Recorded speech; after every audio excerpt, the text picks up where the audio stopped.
हरे कृष्णा सभी को। आप सबका एक बार और स्वागत है श्रीमद् भागवतम के क्लास में। तो लगभग हम श्लोक नंबर 20 कर चुके हैं। अब श्लोक नंबर 21 स्टार्ट करना है। लेकिन इसको स्टार्ट करने से पहले भगवान श्री कृष्ण की प्रार्थना करेंगे।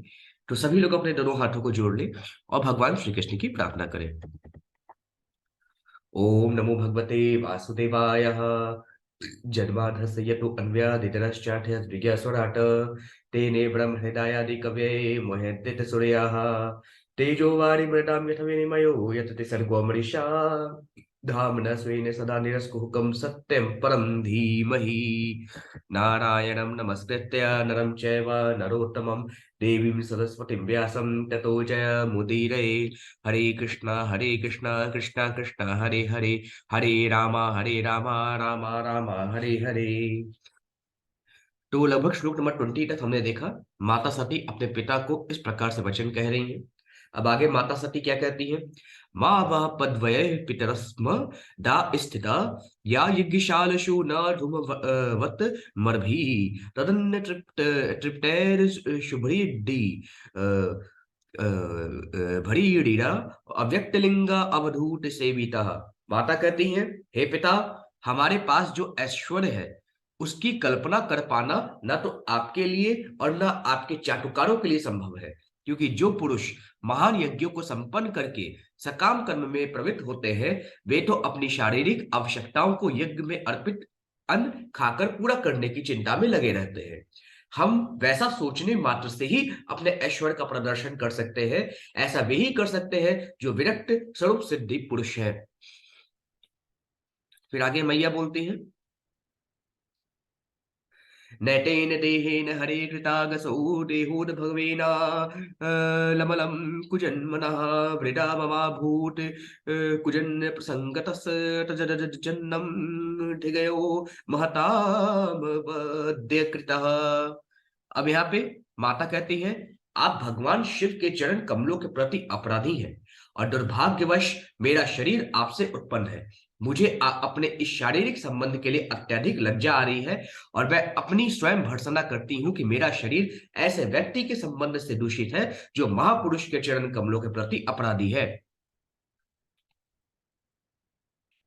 फिर आगे मैट्रिमोनी कहते हैं कि माता अब अपने पिता से बोलती है, गोत्रं त्वदीयं भगवान वृषध्वजो दाक्षायणी त्याय यः यदा सुदूर्मनः वैपेत नरमस् नरमस्मित माशु तदाहं वैतस्तद अक्षय एक एतत् कुणपम त्वदंगजम।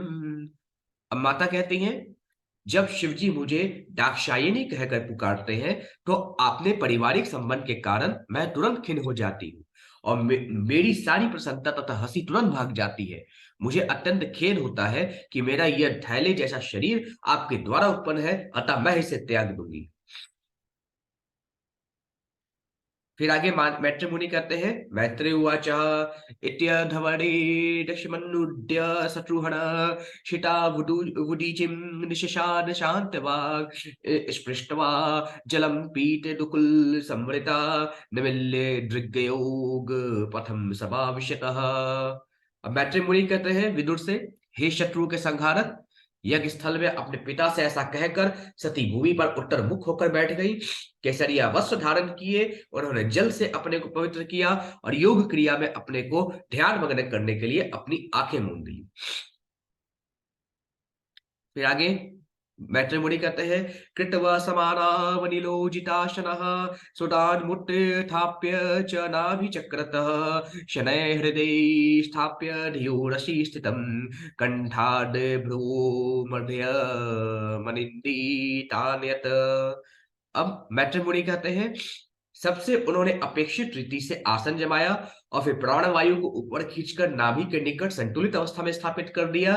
तब प्राणवायु को उत्थापित करके बुद्धिपूर्वक वो उसे हृदय में ले गई और फिर धीरे धीरे श्वास मार्ग से होते हुए क्रमशः दोनों भौहों के बीच में ले आई।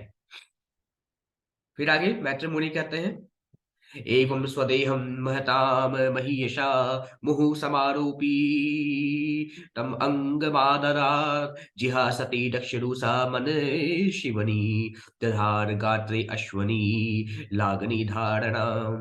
मैत्री मुनि कहते हैं, इस प्रकार महर्षियों तथा संतों द्वारा आराध्य शिव की गोद में जिस शरीर को अत्यंत आदर तथा प्रेम से बैठाया गया था, अपने पिता के प्रति रोष के कारण सती ने अपने उस शरीर का परित्याग करने के लिए अपने शरीर के भीतर अग्निमय वायु का ध्यान करना प्रारंभ किया।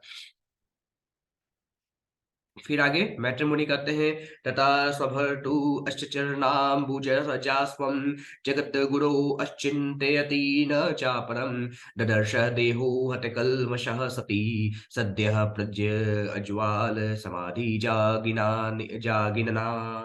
अब मैत्री मुनि कहते हैं, सती ने अपना सारा ध्यान अपने पति जगत गुरु शिव के पवित्र चरण कमलों पर केंद्रित कर दिया। इस प्रकार वे समस्त पापों से शुद्ध हो गईं। उन्होंने अग्निमय तत्वों के ध्यान द्वारा प्रज्वलित अग्नि से अपने शरीर का परित्याग कर दिया। फिर आगे मैत्री मुनि कहते हैं, तत्पश्यताम खे भूवि चाद्भुतम महद हाहेति वाता सुमहान जायतः हंत प्रिया दैवत्यमस्य देवी जहा वसुनिकेन सती प्रकोपितः।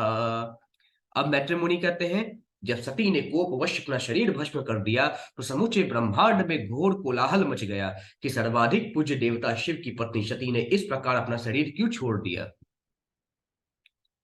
फिर आगे मैत्री मुनि कहते हैं, अहो अनाथ मयम महदस्य पश्यता प्रजापतेर्यस्य चराचरम प्रजा जहा वसुन्य द्विमतात्मजा सती मन शिवनी शिवनी मान मभीक्षण महर्ति।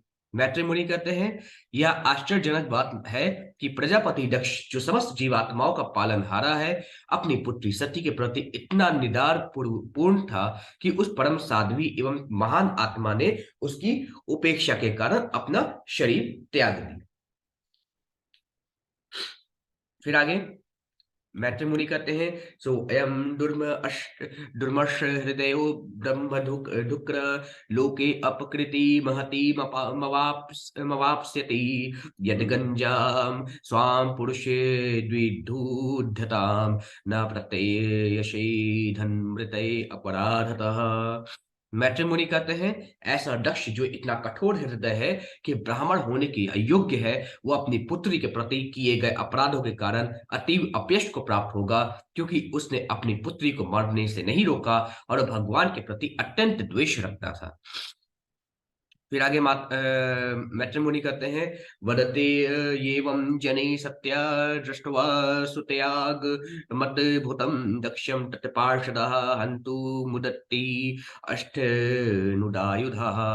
मैत्री मुनि कहते हैं, जिस समय सब लोग सती की आश्चर्यजनक स्वेच्छित मृत्यु के विषय में परस्पर बातें कर रहे थे, उसी समय शिव के पार्षद जो सती के साथ आए थे अपने अपने हथियार लेकर दक्ष को मारने के लिए उद्यत हो गए। फिर आगे मैत्री मुनि कहते हैं, तेषामापततां वेगं निशाम्य भगवान भृगुः यज्ञ धनेन यजुषा दक्षिणा गणो जुहावः। मैत्री मुनि कहते हैं, वे बलपूर्वक आगे बढ़े, किंतु भृगु मुनि ने संकट को टाल लिया और याज्ञिक अग्नि की दक्षिण दिशा में आहुति डालते हुए उन्होंने तुरंत यजुर्वेद से मंत्र पढ़े, जिससे यज्ञ को विध्वंस करने वाले तुरंत मर जाए। फिर आगे मैत्री मुनि कहते हैं, अधर्वयुर्ना हुयमाने देव उत्पेतुरोजशः ऋभवो नाम तपसा सुमं प्रापतः सहस्रशः। मैत्री मुनि कहते हैं, जब भृगु मुनि ने अग्नि में आहुति डाली तो तत्क्षण ऋभु नामक हजारों देवता प्रकट हो गए। वे सभी शक्तिशाली थे और उन्होंने सोम अर्थात चंद्र से शक्ति प्राप्त की थी। फिर आगे मैत्री मुनि कहते हैं, तैरलातायुधे सर्वे प्रमथा सह गुह्यकाः हन्यमाना दिशो भेजु रुषिद्धि ऋषिधि भबर्हम तेजसः। मैत्री मुनि कहते हैं, जब ऋभु देवताओं ने भूतों तथा गुह्यकों पर यज्ञ की अधजली समिधाओं से आक्रमण कर दिया तो सती के सारे अनुचर विभिन्न दिशाओं में भागकर अदृश्य हो गए। वह ब्रह्म तेज अर्थात ब्राह्मण शक्ति के कारण ही संभव हो सका। इस प्रकार श्रीमद् भगवद गीता के चतुर्थ स्कंद के अंतर्गत सती द्वारा शरीर त्याग नामक चौथे अध्याय के भक्ति वेदांत तात्पर्य पूर्ण हुए। बोलिए श्री कृष्ण भगवान की जय, वृंदावन बिहारी लाल की जय। हरे कृष्ण।